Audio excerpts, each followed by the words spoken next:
नमस्कार, are Bharat TV channel में स्वागत है आपका और मैं हूं आपके साथ शमा प्रवीण, जहां बिहार से जुड़ी हर छोटी बड़ी खबर दिखाते हैं आपको, जन सरोकार से जुड़े मुद्दे भी उठाते हैं। तो चलिए देखते हैं आज की रोज खबरें, लेकिन उससे नमस्कार, आप देख रहे हैं आर भारत टीवी चैनल और मैं हूं आपके साथ अक्षय बच्चन टीवी। आपके क्षेत्र की ताजा खबर, जनता करे पुकार, अब की बार किसकी सरकार, सबसे ज्यादा नजर, सबसे अच्छा खबर आपके विधानसभा क्षेत्र काराकाट से। देख रहा है इंडिया गोल्ड मीडिया में आपका स्वागत है। आप देख रहे हैं आर भारत टीवी चैनल, मैं हूं आपके साथ अक्षय बटन जेपी और इस वक्त मैं रोहतास जिला के विक्रमगंज अनुमंडल में उपस्थित हूं। जैसे कि आप देख रहे हैं काराकाट क्षेत्र में त्रिकोणीय लड़ाई के चर्चा चल रही है। एक तरफ निर्दलीय तो दो तरफ पार्टी के सदस्य हैं और काफी यहाँ पर नेता और अभिनेता के बीच लड़ाई चलने वाली है। लेकिन अभी हमारे साथ जुड़ चुके हैं माले पार्टी से राजाराम सर, और मैं इनसे कुछ जानकारियां लूंगा, कुछ आपको आर भारत टीवी चैनल के माध्यम से दिखलाने का प्रयास करूंगा। सबसे पहले नमस्कार सर। मेरी तरफ से काराकाट की जनता को, आपके दर्शकों को अभिवादन, नमस्कार। सबसे पहले मेरी सवाल है कि जो भी यहाँ पर जितने भी पार्टियां आज तक जीत के गई, किसी का ध्यान बेरोजगारी पर नहीं आया और सबसे बेरोजगारी दूर करने के जड़ हमारे रोहतास जिला में है, जिसको डालमिया इंडस्ट्रीज यानी रोहतास इंडस्ट्रीज के नाम से जाना जाता है। अगर उस कंपनी को पहले ही शुरू करा दिया जाता तो शायद से मेरे बिहार के जो बच्चे हैं वो बाहर जाकर कमाते नहीं और मार नहीं खाते। इसके बारे में आप क्या कहना चाहते हैं? इस बार का चुनाव इन्हीं मुद्दों पर केंद्रित है।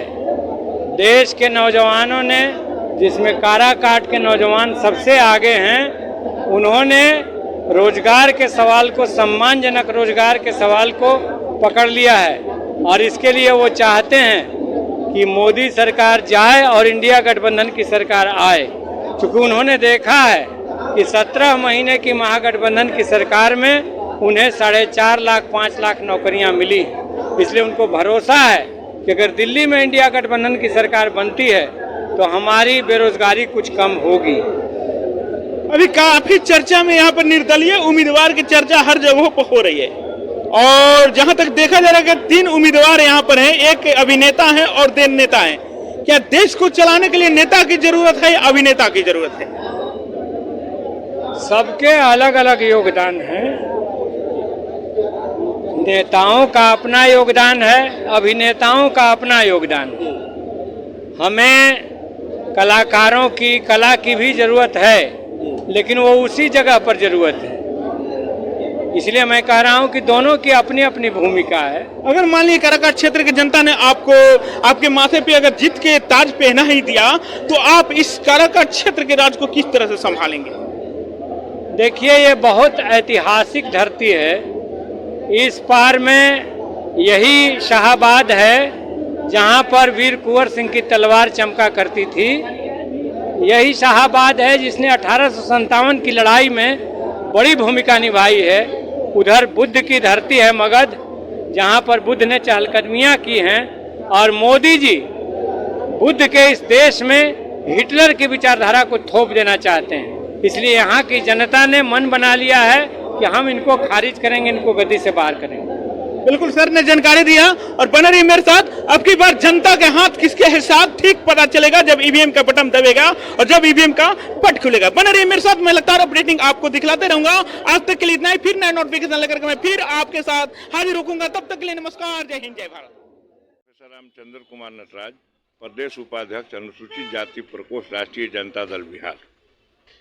2 मई 2024 को विक्रमगंज के साईं वेंकट हॉल में काराकाट विधानसभा क्षेत्र के महागठबंधन के सभी दलों के नेताओं, कार्यकर्ता, बूथ स्तरीय पदाधिकारियों के एक सम्मेलन संपन्न हुआ, जिसकी अध्यक्षता राजद के वरीय नेता नंद कुमार सिंह ने किया और उसका संचालन प्रोफेसर रामचंद्र कुमार नटराज, प्रदेश उपाध्यक्ष, अनुसूचित जाति प्रकोष्ठ, राष्ट्रीय जनता दल बिहार ने किया।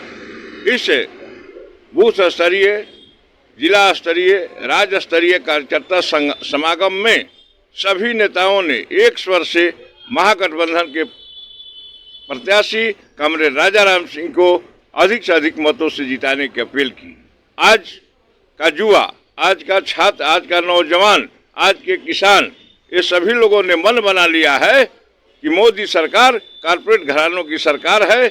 अगर यह सरकार पुनः सत्ता में आती है तो देश का संविधान नहीं रहेगा, देश में लोकतंत्र नहीं रहेगा और देश के जो बुनियादी ढांचे हैं वे ध्वस्त हो जाएंगे।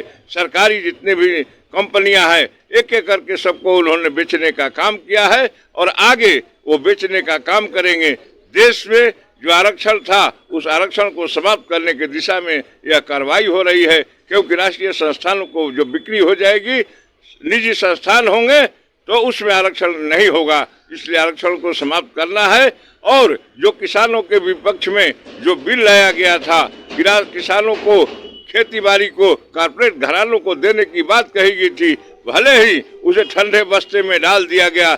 जब किसानों ने अनवरत संघर्ष किया, आंदोलन किया, 13 महीनों के संघर्ष में 750 से अधिक किसानों ने अपनी शहादत दी तो उसे ठंडे बस्ते में डाला गया। लेकिन 2024 के लोकसभा चुनाव में अगर सत्ता में उनकी वापसी होती है तो किसानों का काला दिन शुरू होगा। जिस तरह छात्र नौजवानों को ठगने का उन्होंने काम किया, सेना में बहाल होने वाले लोगों के इरादे पर, नौजवानों के इरादे पर कुठाराघात किया, सेना के पूर्णकालीन नौकरी को अग्निवीर बना करके नौजवानों के साथ धोखा किया। यह जो सरकार है, यह भाजपा की जो सरकार है, यह सरकार झूठी है, बेईमान है, क्योंकि सरकार ने के मुखिया ने वादा किया था कि अगर हम सत्ता में आते हैं तो 2 करोड़ युवाओं को प्रत्येक वर्ष नौकरी देने का काम करेंगे और हर